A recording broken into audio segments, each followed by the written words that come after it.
Pagi itu, suara ayahku menggelegar di ruang tamu seperti petir yang menyambar, "Kamu anak sia-sia. Keluar dari rumah ini sekarang juga." Aku, Rai, berdiri gemetar di depan orang tuaku yang wajahnya memerah karena marah. Surat-surat dari temanku yang kusimpan di laci meja belajar telah terbongkar, dan rahasia yang selama ini kusembunyikan dengan susah payah akhirnya meledak. Aku mencintai pria di Bandung yang masih kental dengan nilai-nilai tradisional. Pengakuan itu seperti bom yang menghancurkan segalanya. Ibu menangis sambil memegang dadanya. "Kamu bikin malu keluarga, Rai. Bagaimana kita bisa menghadapi tetangga?" Ayahku, seorang pengusaha kecil yang bangga dengan nama baiknya, tidak mau mendengar penjelasanku. Dia hanya menunjuk pintu dan berkata, "Pergi.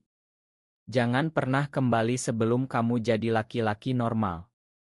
Aku meninggalkan rumah dengan tas ransel kecil berisi pakaian dan sedikit uang tabungan. Kereta api menuju Jakarta terasa lebih panjang dari biasanya. Di dalam gerbong yang penuh sesak, aku duduk di pojok sambil memeluk lutut, memikirkan bagaimana hidupku berubah dalam hitungan jam. Di Bandung, aku pernah bermimpi menjadi penyanyi dan aktor panggung, tapi ayah selalu bilang itu pekerjaan anak manja yang tak berguna. Sekarang, mimpi itu menjadi satu-satunya harapan yang tersisa. Jakarta, kota besar yang penuh cahaya dan kesempatan, sekaligus penuh bahaya bagi orang seperti aku. Aku tahu, di sini pun prasangka terhadap pria gay masih kuat, tapi setidaknya aku bisa bersembunyi di antara jutaan orang. Sesampainya di Jakarta, aku menyewa kamar kos kecil di kawasan Tebet yang murah. Uangku hanya cukup untuk 2 minggu.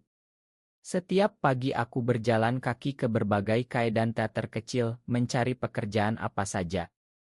Kadang aku jadi pelayan, kadang membantu membersihkan panggung di teater komunitas. Malam hari, aku menulis lagu di buku catatan lusuh, melantungkan nada-nada yang lahir dari rasa sakit dan rindu. Satu hari, di sebuah kai kecil dekat Bundaran HI, aku bertemu dengan seorang pria bernama Adi. Dia lebih tua 3 tahun dariku, bekerja sebagai penata panggung di sebuah teater independen. Adi memiliki senyum yang hangat dan mata yang seolah mengerti segalanya tanpa banyak bicara. "Kamu punya suara bagus," katanya saat aku bernyanyi pelan sendirian di sudut kai. Itu awal dari pertemanan yang lambat laun berubah menjadi sesuatu yang lebih dalam. Adi memperkenalkanku kepada kelompok kecil seniman teater yang menerima aku apa adanya. Di sana ada Rina, gadis yang selalu ceria dan menjadi kakak angkat bagiku, serta Dika, seorang aktor gay yang sudah lama tinggal di Jakarta dan mengajarkanku cara bertahan hidup di tengah prasangka. Kami sering berkumpul setelah latihan, berbagi cerita tentang keluarga yang menolak, tentang mimpi yang hampir mati. Aku mulai merasa tidak sendirian lagi. Namun di balik itu semua, luka dari kata-kata ayahku masih menggerogoti. Setiap kali telepon dari ibu masuk, aku tidak berani angkat. Aku takut mendengar penyesalan atau kutukan lagi. Hidupku mulai berjalan, tapi bayangan masa lalu selalu mengikuti. Suatu malam, setelah pertunjukan kecil di teater komunitas, Adi menarikku ke pinggir panggung yang sudah gelap. "Rai, kamu berbakat. Jangan biarkan masa lalu menghentikanmu," katanya sambil memegang tanganku pelan. Sentuhan itu hangat, membuat hatiku berdegup lebih kencang. Untuk pertama kalinya sejak meninggalkan Bandung, aku merasa ada seseorang yang melihatku bukan sebagai anak sia-sia, tapi sebagai Rai yang utuh. Kami mulai menghabiskan lebih banyak waktu bersama, berjalan di malam Jakarta, berbicara tentang mimpi dan ketakutan. Cinta kami tumbuh pelan, tanpa kata-kata besar, hanya melalui tatapan dan kehadiran. Tapi aku tahu, di Indonesia, cinta seperti ini harus disembunyikan dengan hati-hati. Beberapa bulan berlalu, dan aku akhirnya mendapat peran kecil di sebuah produksi teater musikal independen. Adi yang membantu aku audisi, berdiri di belakang panggung setiap malam memberi semangat. Latihan berlangsung keras. Aku harus belajar menyanyi sambil menari, menghal dialog panjang, dan mengatur napas di antara emosi yang meledak. Tubuhku lelah, tapi hatiku penuh harap. Rina sering membawakan makanan untuk kami semua, sementara Dika mengajari trik-trik akting yang membuat penonton terharu. Di tengah rutinitas itu, aku mulai merasa seperti menemukan keluarga baru. Namun, tidak semua berjalan mulus. Suatu sore, saat kami sedang latihan, seorang rekan kerja bernama Andi yang iri melihat kedekatanku dengan Adi mulai menyebarkan bisik-bisik. Rai terlalu dekat dengan sutradara, katanya pada orang lain. Kata-kata itu sampai ke telinga produser, dan aku hampir kehilangan peran. Adi membelaku dengan tenang, dia berbakat, itu saja. Tapi insiden itu membuatku sadar betapa rapuhnya posisiku. Malam itu aku menangis di kamar kos, memeluk bantal sambil berpikir tentang orang tuaku. Apakah mereka benar? Apakah aku memang sia-sia? Adi datang tanpa diundang, duduk di sampingku dan memeluk bahuku tanpa kata. Kita sama-sama berjuang, Rai. Jangan menyerah, bisiknya. Kehangatan pelukannya membuatku merasa aman untuk pertama kalinya setelah lama. Pertunjukan perdana berjalan sukses meski kecil. Penonton bertepuk tangan meriah saat aku menyanyikan lagu penutup tentang perjalanan mencari rumah. Beberapa kritikus lokal menulis review positif tentang Nesuara baru yang penuh perasaan. Berita itu menyebar di kalangan teater Jakarta. Aku mulai mendapat tawaran kecil lain dan uangku tidak lagi pas-pasan. Adi dan aku semakin dekat. Kami sering menghabiskan akhir pekan di Pantai Ancol, berjalan kaki sambil bercerita tentang masa kecil. Adi bercerita tentang bagaimana dia juga pernah diusir keluarganya di Surabaya, tapi bangkit dengan bekerja keras. Ceritanya memberiku kekuatan. Kita bukan anak sia-sia, Rai. Kita hanya berbeda, katanya suatu malam saat kami duduk di tepi laut. Tapi bayangan keluarga tak pernah hilang. Ibu kadang mengirim pesan singkat, Rai, pulanglah. Ayahmu sakit. Aku membaca tapi tidak balas. Aku belum siap menghadapi mereka. Di dalam hati aku masih marah. Marah karena mereka tidak pernah mencoba mengerti. Di teater, aku mulai menulis lagu baru tentang pengkhianatan keluarga dan kekuatan cinta yang dipilih sendiri. Lagu itu menjadi andalanku saat latihan. Rina mendengar dan berkata, ini akan jadi hit suatu hari. Aku tersenyum, tapi dalam hati aku bertanya-tanya apakah hari itu akan tiba. Perlahan, karirku naik. Aku mendapat peran pendukung di sebuah musikal besar yang akan dipentaskan di gedung teater ternama di Jakarta. Latihan semakin intensif. Adi yang sekarang jadi asisten sutradara selalu ada di sampingku, memberi catatan kecil setelah setiap sesi. Hubungan kami semakin kuat meski kami harus berhati-hati di depan umum. Indonesia bukan tempat yang mudah bagi kami. Suatu hari, saat sedang istirahat, Dika datang dengan wajah serius. Ada rumor lagi, Rai. Hati-hati dengan Andi. Dia iri dan mungkin akan melakukan sesuatu. Aku mengangguk, tapi aku tidak mau takut. Aku sudah terlalu jauh untuk mundur. Musikal besar itu akhirnya tayang. Tiket terjual habis dalam 2 hari. Namaku mulai disebut di media sosial teater. Rai, penyanyi baru yang menyentuh hati, tulis seorang blogger. Di panggung, aku merasakan adrenalin yang belum pernah kurasakan. Lampu sorot menyilaukan, musik menggelegar, dan penonton bertepuk tangan saat aku menyanyikan solo pertama. Adi berdiri di belakang panggung, matanya penuh kebanggaan. Setelah pertunjukan, kami merayakan kecil-kecilan di sebuah warung tenda dekat teater. Rina, Dika, dan beberapa teman lain ikut tertawa. Untuk sesaat, aku lupa tentang luka lama. Tapi kebahagiaan tak bertahan lama. Andi, rekan yang iri itu, berhasil mendapatkan foto kami berdua Adi di luar teater saat sedang berpegangan tangan. Dia mengirimkannya ke beberapa akun gosip teater. Berita kecil menyebar, penyanyi baru musikal ini dekat dengan asisten sutradara. Untungnya tidak ada bukti kuat, tapi desas-desus itu membuat produser memanggil kami berdua. Jaga citra, katanya singkat. Adi marah tapi diam malam itu di kamar kosku. Adi memelukku erat. Aku takut kehilanganmu, Rai. Tapi aku juga tak mau menyembunyikan kita selamanya. Kami berbicara sampai pagi tentang masa depan, tentang mimpi membuka teater kecil yang menerima semua orang. Cinta kami semakin dalam, bukan hanya romansa, tapi juga dukungan di saat sulit. Sementara itu, di Bandung, ayahku sakit parah. Ibu menelepon lagi, suaranya gemetar. Ayah ingin bertemu kamu, Rai. Tolong pulang. Kali ini aku balas pesan singkat, aku sibuk, Bu. Dalam hati aku bertanya-tanya apakah mereka sudah tahu tentang karirku. Berita musikal sampai ke Bandung melalui televisi lokal. Mungkin mereka melihat wajahku di layar. Tapi aku belum siap. Aku masih ingat kata sia-sia yang terngiang-ngiang.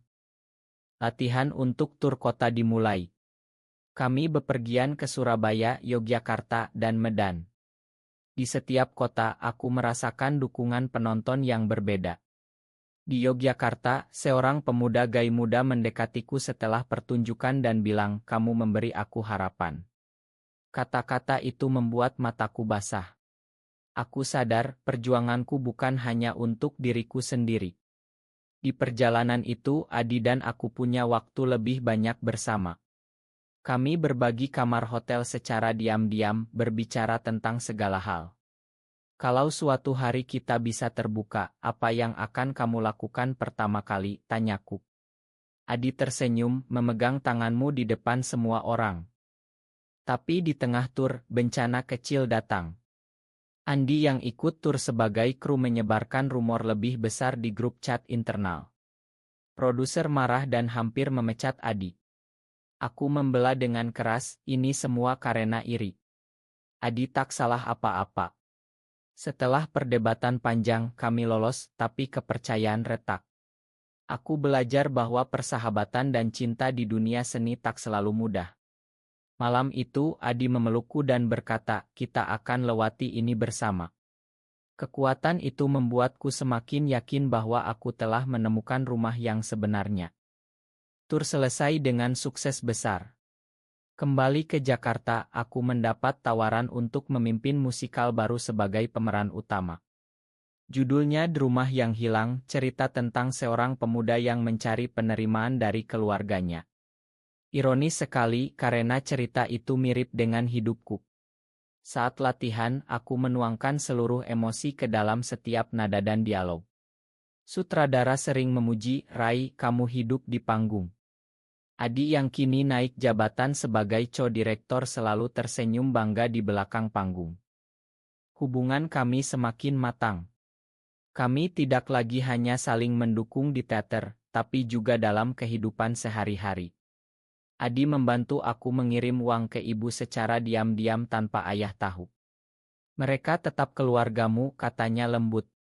Aku mulai memakan sedikit demi sedikit. Tapi luka masih ada. Suatu hari, saat sedang syuting promo untuk musikal baru, seorang wartawan bertanya, "Apa inspirasi lagu-lagumu yang penuh rasa rindu?" Aku hampir menjawab jujur, tapi Adi memberi isyarat pelan. Aku tersenyum dan bilang, "Keluarga dan perjalanan hidup." Pra-pemutaran pertama diadakan untuk kalangan terbatas. Tiket langsung habis.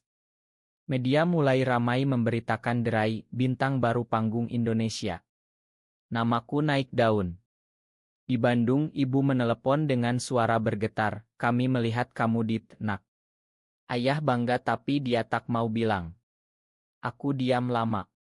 "Bu, aku baik-baik saja di sini." Dalam hati aku merasa campur aduk. Bangga tapi juga sakit. Di teater, persiapan grand premiere semakin ketat. Tiket untuk malam pembukaan dijual dengan harga tinggi dan langsung sold out dalam hitungan jam. Andi yang iri semakin terpojok dan akhirnya mengundurkan diri setelah konfrontasi. "Kamu menang, Rai," katanya sebelum pergi. Aku tidak merasa menang. Aku hanya merasa lelah dengan permainan iri hati.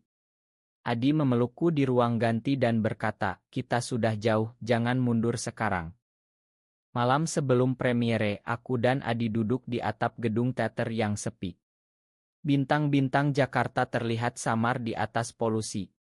Kalau besok sukses besar, apa yang akan kamu lakukan? Tanyaku. Adi memandangku lama, aku akan tetap di sampingmu apapun yang terjadi. Kami berpegangan tangan erat.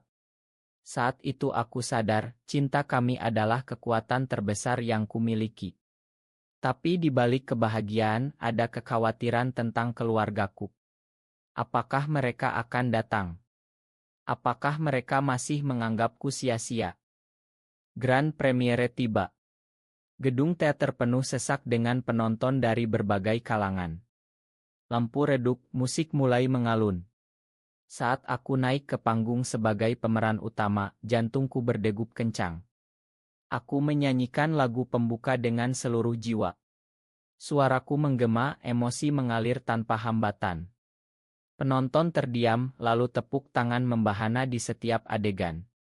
Adi berdiri di samping panggung, matanya berkaca-kaca.